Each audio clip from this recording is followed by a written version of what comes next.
자, 괴담 한번 읽어볼까요? 아, 가필드 옛날에 종종 봤었다고요? 저는 한 번도 못 봄. 저희 집이 그게 안 나왔어요. 투니버스랑 뭐 그런 케이블 이런 것들이 아예 안 나오는 집이었단 말이에요. 왜냐면 아빠가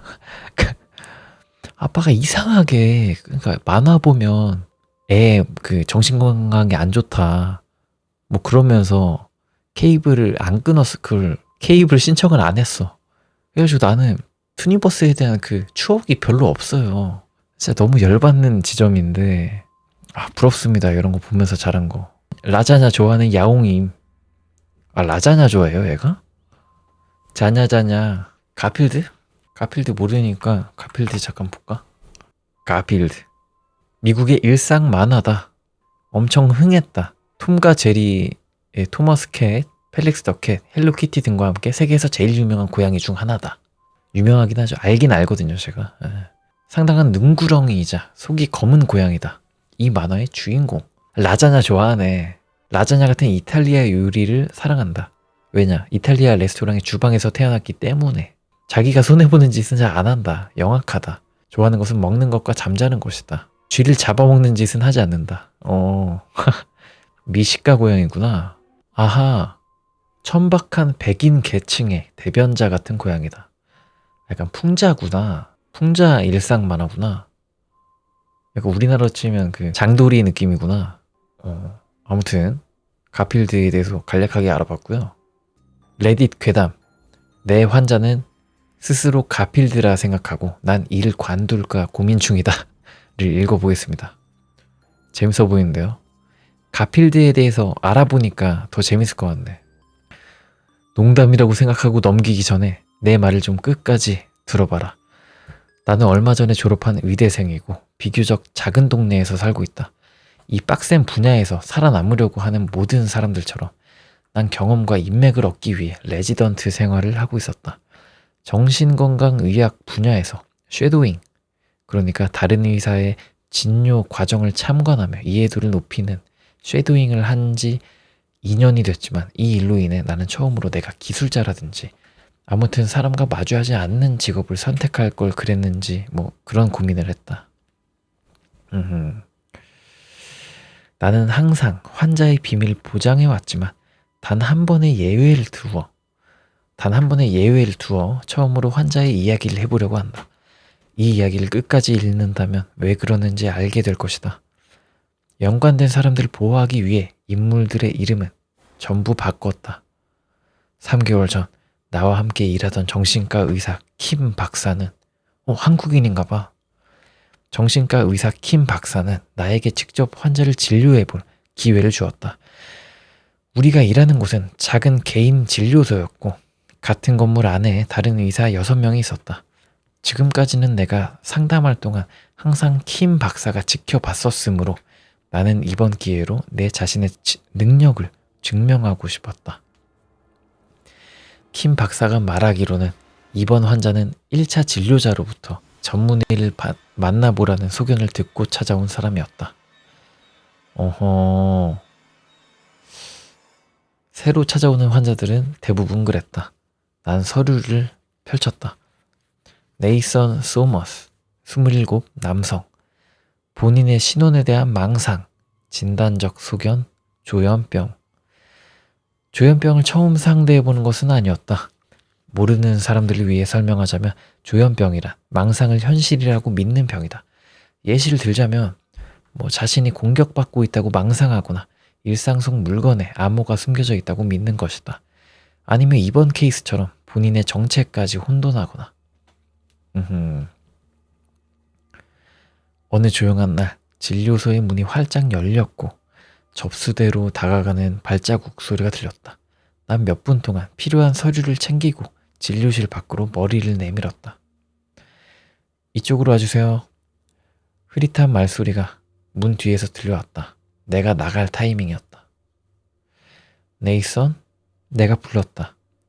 나는 환자 네이선을 예상했지만 푸석푸석한 갈색 머리와 짙은 다크서클에 왜소한 여성이 걸어 들어왔다. 아, 여성분이시구나. 여성은 눈썹을 찌푸리고 있었고 표정은 금방이라도 울 것 같았다. 아, 여자분이 환자가 아니고 아내분이구나. 저는 레나, 그의 아내예요. 그녀가 비참하게 말했다. 레나는 애써 웃으려 하며 손을 내밀었다. 만나서 반가워요, 레나. 저는 잘대입니다. 내가 레나와 악수하며 말했다. 레나를 따라 들어오는 것은 그녀의 남편으로 추정되는 무언가였다. 그는 1.8m쯤 돼 보이는, 그는 1.8m쯤 돼 보이는 인형 옷을 입고 있었다. 인형탈을 보며 나는 단번에 가필드를 떠올렸다. 그래, 나도 웃었다.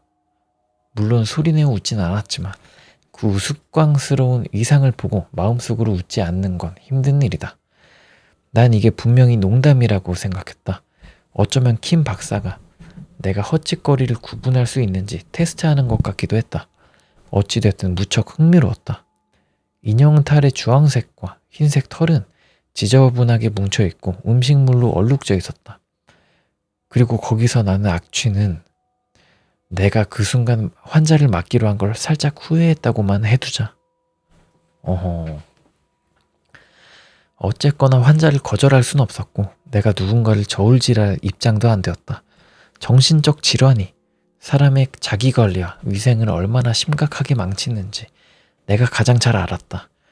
내가 심리학을 공부하게 된 것도 사실 그래서였다. 나와 같은 위치에 놓인 사람들을 도와주고 싶었기 때문이었다. 나는 두 사람에게 미소 지으며 앉으라고 손짓했다. 그럼 네이선이시겠군요. 내가 아내의 도움으로 자리에 착석한 남성에게 물었다. 왜 자꾸... 레나가 조용히 중얼거렸다. 남편은 말을 안 하고 있어요. 아, 이렇게 변하기 시작한 이후로 남편은 말을 잘 안 해요. 아예 안 해. 남편은 말을 안 해요, 그냥. 그렇군요. 나는 고개를 끄덕였다. 그래서 아내와 함께 병원을 찾아야 했구나 라고 생각했다. 환자와 직접 대화를 할 수 없다면 문제를 해결하기 어렵겠지만 어쩔 수 없었다. 전혀 문제가 되지 않아요. 난 레나를 안심시켰다. 레나, 문제가 뭐고 언제부터 시작됐죠? 레나는 손을 꽉 쥐고 심호흡했다. 한 달 전에 남편은 집에 와서 자신의 새로운 정체성을 발견했다고 말했어요. 가필드요? 네. 레나의 눈에 맺힌 눈물방울이 더 굵어졌다. 남편의 이름에 대꾸하지도 않기 시작했어요. 처음에는 남편과 남편 친구들이 치는 장난인 줄 알았는데 하지만 장난이 아니었군요. 네, 몇 주째 이러고 있어요. 난 남자를 걱정스럽게 바라봤다. 이 인형탈을 몇 주째 입고 있었다고요, 네이선? 레나는 고개를 저었다. 아니요, 말을 하지 않는다고 하셨군요. 내가 떠올렸다. 가필드가 말을 할 수 있는 캐릭터였는지 가물가물했다. 예전 3D 영화에서는 했던 걸로 기억하지만 내 착각일지도 몰랐다. 먹지도 씻지도 않아요. 레나가 울며 말했다. 남편한테 간절히 빌었는데 말을 안 들어요. 전 남편을 되찾고 싶어요. 씻지도 않았다고? 네이선의 몸에서 나는 악취는 설명됐다. 마지막으로 남편분이 식사를 한 건 언제죠? 3주 전에요. 망상이 시작되기 전에. 그렇군요. 그리고 라자냐까지 줘봤어요. 가필드가 라자냐를 좋아하니까. 라자냐? 가필드가 가장 좋아하는 음식이요. 레나가 소매에 눈물을 닦으며 말했다. 난 레나에게 휴지를 건네고 바인더에 페이지를 넘겼다. 그가 축축한 인형탈 속에서 지저분한 오물에 갇혀있는 생각을 하니 끔찍했다. 난 이 모든 게 정교한 속임수고 레나가 사실은 아카데미상을 수상할 만한 여배우가 아닐까 생각했다. 대체 누가 왜 이런 짓을 스스로 한단 말인가? 남편분이 전에 정신질환을 앓거나 비슷한 행동을 한 적이 있나요? 내가 물었다. 물론 가정의사한테서 받은 진료 기록은 내 책상 위에 펼쳐져 있었지만 아내니까 좀 더 자세히 알지도 모른다. 아니요. 저희는 5년 동안 함께지만 제가 아는 일은 아무것도 없어요. 물론 가끔 울적하다고 할 때는 있지만 우울증이랑은 거리가 멀고요. 레나는 코를 훌쩍였다. 쓸데없는 생각을 많이 하는 건 오히려 제가 더 심하죠. 그녀는 살짝 웃었다. 그렇군요. 난 석상처럼 굳어있는 네이선을 쳐다봤다. 아내의 슬픔에 반응하지 않을까 했지만 아무런 반응이 없었다. 레나의 말이 맞았다. 네이선의 기록을 보니 이 남자는 완벽하게 건강했다. 멀쩡한 혈당, 건강한 심장과 건강한 심장과 간, 조현병은 찾아볼 수 없는 가족 내력, 물론 네이선의 질병이 조현병은 맞는지도 의심해봐야 한다. 그런데 조금은 제 잘못도 있는 것 같아요. 레나가 관자놀이를 손으로 문지르며 말했다. 눈물이 다시 고이고 있었다. 왜 그렇게 생각하시죠? 남편한테 칭찬을 많이 하는데 남편이 그걸 싫어해요. 칭찬받는 걸 싫어한다고? 더 자세히 말해주실 수 있나요? 이상하게 들리는 걸 알지만 남편은 겸손해서 칭찬받는 걸 안 좋아해요. 이건 자기 모습이 아니다라거나 내가 그에게 거짓말을 하고 있다던가 항상 그렇게 말해요. 알겠습니다. 예시를 들어주실 수 있나요? 남편이 자랑스럽다고 말하거나 오늘 멋있어 보인다고 말하면 남편은 화를 내고 그 말을 부정해요. 흥미롭네요. 난 바인더에 몇 가지 메모를 했다. 잘 모르겠어요. 남편이 주변의 기대치에 비해 부족하다고 생각하는 것 같아요. 내가 생각하는 남편이 아니라는 걸 증명이라도 하려는데 그건 남편이 스스로에게 너무 엄격해서 그래요. 더한 건 필요 없으니 그냥 돌아와 줬으면 좋겠어요. 주변의 기대가 너무 부담스러웠던 나머지 떠나버리고 싶었던 걸까? 확실히 아내는 네이선을 사랑하는 것 같지만 가족이나 일자리에서 부담을 줬을지도 모른다. 그죠? 쌍방 안 들어보면 모르니까. 일단 외부적인 요인이 있었다는 건 확실하다. 애초에 이건 정말 망상병이 아니라 관심을 얻기 위한 자작극일지도 모른다. 그죠. 그래도 레나 씨의 탓은 아닌 게 확실해요. 내가 말했다. 고마워요. 레나가 조용히 말했지만 내 말을 믿지 않는 눈치였다. 가끔은 트라우마 같은 것이 없어도 조현병이 발현되기도 합니다. 그리고 저희가 결론을 내리기 이전에 남편분이 저희에게 직접 말해줘야 돼요. 한 달 전에 남편분의 삶에 큰 변화가 있었나요? 이직이라든가 가족의 사망처럼 트리거가 될 수 있는 건 말입니다. 레나는 고개를 저었다. 아니요, 생각나는 건 없어요. 대화는 점점 막다른 길을 향하고 있었다. 네이선이 말을 하지 않으니 해결책을 도저히 찾을 수 없었다. 나는 천천히 네이선을 돌아보았다. 부탁하는데 저에게 말을 하실 수 있나요? 남자의 머리는 움직였지만 끄덕임 대신 하는 소리만 들렸다. 인형탈의 눈구멍은 검고 끝이 보이지 않아 그 뒤에 있는 사람을 완전히 가려버렸다. 게으르지만 오만한 가필드의 표정이 인형탈에 선명했다. 난 저 뒤에 과연 인간이 남아있을지 두려워졌다. 난 다시 말했다. 아내분이 네이선 씨를 아주 걱정하고 있어요. 저희는 무슨 일이 있었는지 알고 싶을 뿐입니다. 한 달 전에 당신에게 무슨 일이 생겼나요? 네이선은 천천히 고개를 끄덕였다. 난 기대함과 동시에 겁이 났다. 무슨 일이 있었는지 알려주실 수 있나요? 저희는 네이선 씨를 돕고 싶어요. 남자는 천천히 한쪽 팔을 들어 머리를 가리켰다.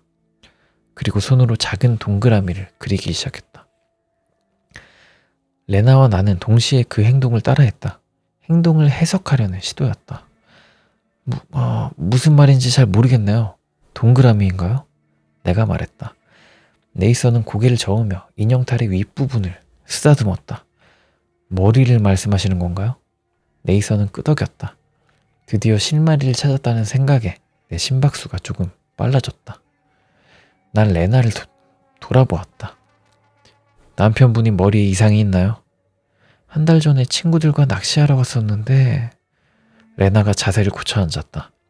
미끄러져서 돌바닥에 뒤통수를 부딪혔어요. 심각한 부상은 아니었지만. 잠시만요. 그러니까 정확히 얼마나 심한 부상이었죠? 난 몸을 앞으로 기울였다. 이 중요한 일을 지금까지 언급하지 않다니 의아했다. 작은 혹이 날 정도요. 피도 나지 않았어요. 남편의 친구들은 몇 분 만에 멀쩡해졌다고 했어요. 부상이 눈에 보이는 것보다 더 심각했을 수도 있어요. 레나는 멈칫했다. 세상에, 그러네요. 그 생각은 아예 하지도 못했어요. 좀 이상한데? 그죠? 아내가 이상해요, 지금. 느낌상 그렇습니다. 이제 내가 할 수 있는 건 하나밖에 없었다. 난 다시 네이선을 돌아봤다. 죽은 듯한 검은 눈구멍이 내 영혼을 꿰뚫는 것 같았다. 인형탈은 무표정했다. 지금 그는 평온할까? 화가 났을까? 무슨 감각을 느끼고 있지? 모두 알 수 없었다. 인형탈을 벗어주실 수 있을까요?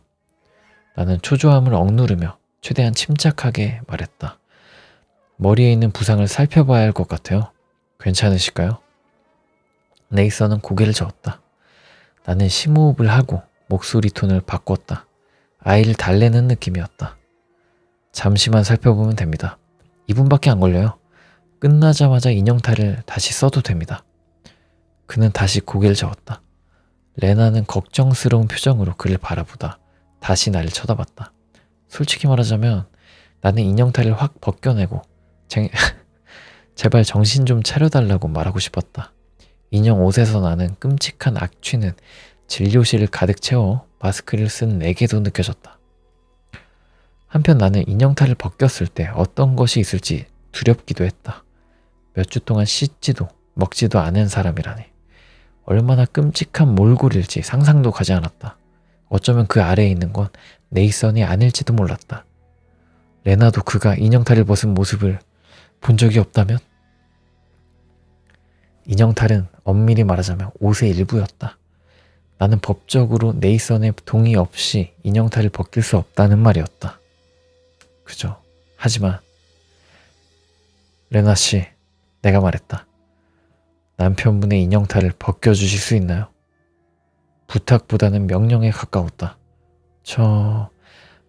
레나의 눈빛은 겁에 질려 있었다. 그녀는 방어하듯 손을 가슴팍에 얹었다.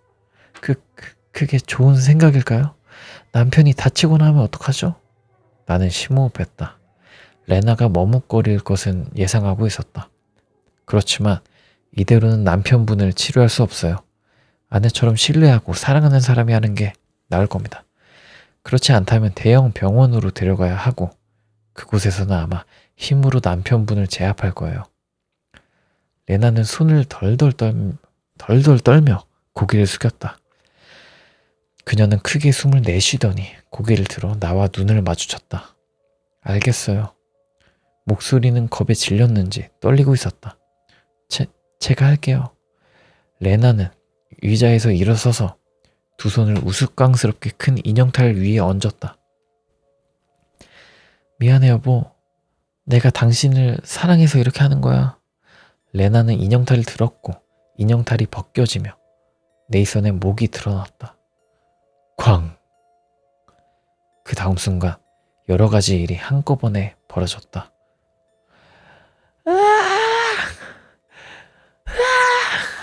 레나가 소름 끼치는 비명을 질렀다. 네이선은 레나를 붙잡았고 둘은 바닥과 세게 부딪혀 나뒹굴었다. 네이선은 레나를 내리 꽂은 채 털로 뒤덮인 손으로 그녀의 목을 졸랐다. 끔찍한 으르렁거리는 소리가 들렸다. 격분한 짐승 같은 소리였다. 안 돼, 멈춰, 미안해. 레나가 소리쳤다. 네이선은 경련하듯 몸을 떨었다. 검붉은 액체가 남자의 눈과 입에서 흘러나왔다. 레나는 얼굴에 떨어지는 피를 피해 몸을 비틀었다. 난 문을 열고 복도를 향해 소리쳤다. 도와주세요, 제발! 도와주세요! 레나는 숨이 막혀 캑캑거렸다. 눈물이 흐르는 눈은 곧 튀어나올 것 같았고 손은 애써 네이선을 풀이치려고 했다. 내 두 다리는 덜덜 떨리고 있었다. 나는 온 힘을 다해 네이선을 잡아 당겼지만 꿈쩍도 하지 않았다. 5초도 채 안 됐을 때 4명의 사람이 진료실 안으로 뛰어들어왔다. 떨어져! 2명의 의사가 네이선을 잡아 당기자 그는 휘청거리며 뒷걸음질 쳤다. 그가 맹수처럼 으르렁거리는 동안 얼굴에서 피가 뚝뚝 떨어졌다. 다리를 잡아! 누군가 소리쳤고 대기실에 있던 환자 중 한 명이 의사들을 도와 네이선을 바닥에 눌러 제압했다. 나는 식은땀에 범벅이 된 채로 덜덜 떠는 레나를 살폈다.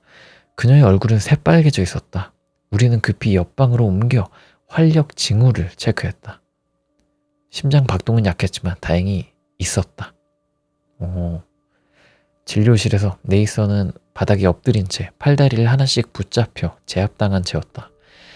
대기실에 있던 남은 환자들은 사이렌 소리가 들리기 시작하자 황급히 자리를 떴다. 무슨 일이죠? 킴 박사가 진찰대에 누워 떨고 있는 레나를 보고 한 말이었다. 좋은 질문이다. 무슨 일이 일어난 거지? 난 겉으로 침착해 보였지만 심장은 터질 것처럼 뛰고 있었다. 아침 식사를 토해내지 않는 것도 힘들었다.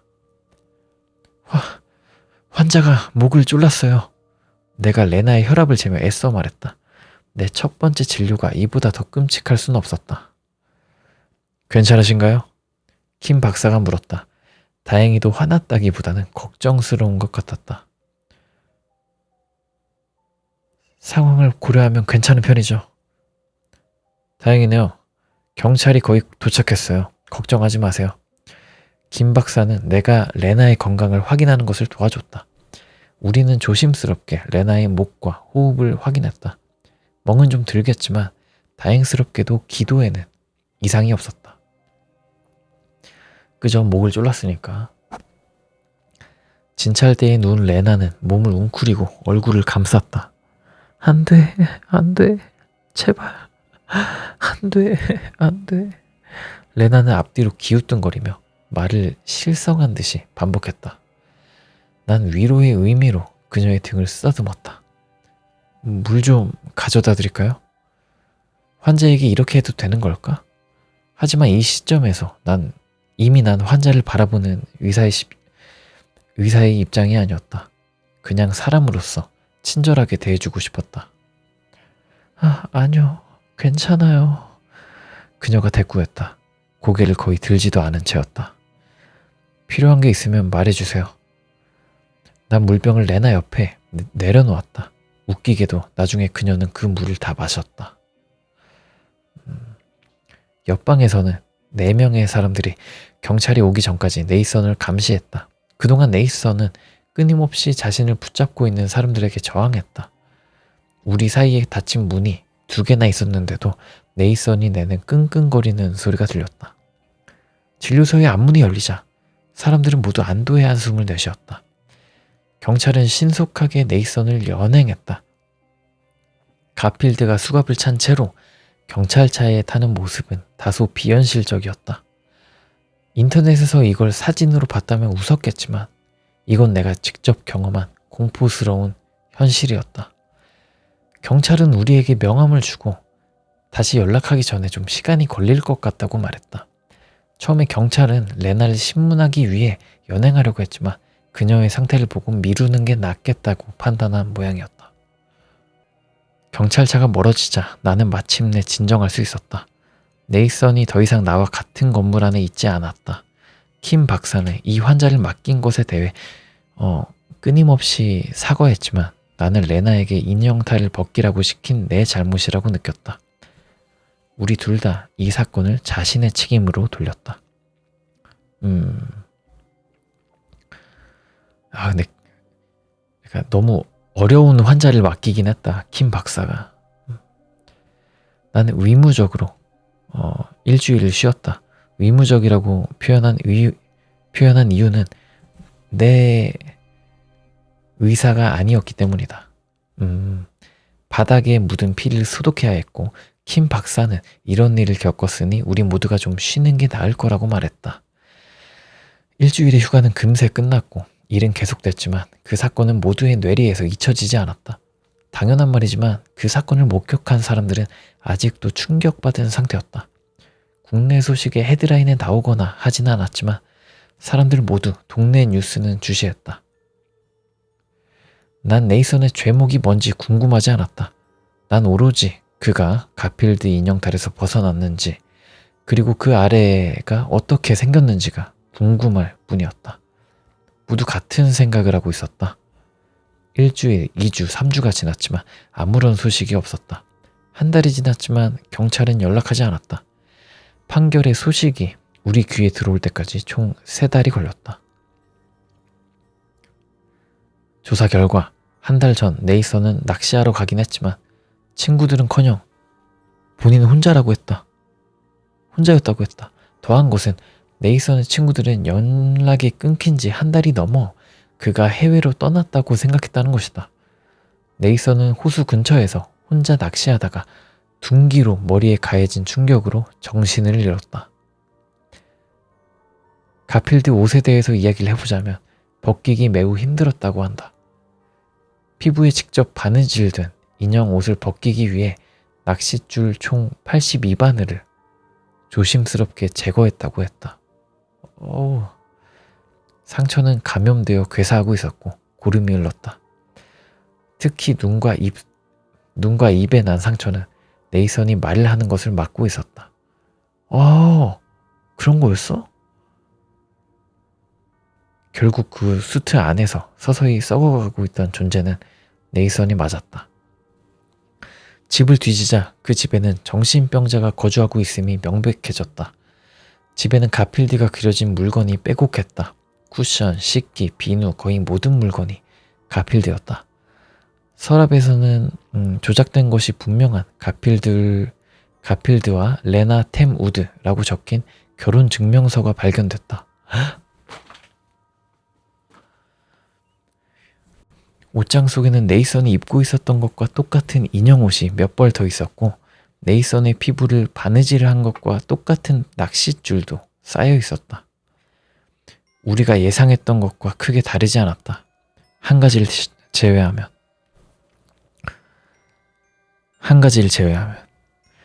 뉴스에 나왔을 때 수갑을 차고 있는 건 레나였다. 헝클어진 갈색 머리카락과 진지한 표정을 담은 머그샷이 TV 화면에 떠올랐다. 난 3개월 전에 그 상담을 다시 되짚어봤다. 레나는 한 번도 자신의 남편을 네이선이라고 부른 적이 없었다. 심리치료사 일은 관두는 게 좋을 것 같다. 여기까지입니다. 재밌네요. 그러니까 이 여자가 미친 사람이고 이 여자가 가필드를 너무 사랑하는 거야. 그래가지고 어떤 한 남자랑 결혼한 다음에 그 남자가 낚시를 혼자 갔을 때 둔기로 머리 내리치고 끌고 와가지고 가필드 옷이랑 묶고 막 입에 막 상처 내고 해가지고 말 못하게 하고 그렇게 해가지고 가필드랑 살고 싶었던 거죠, 이 여자가.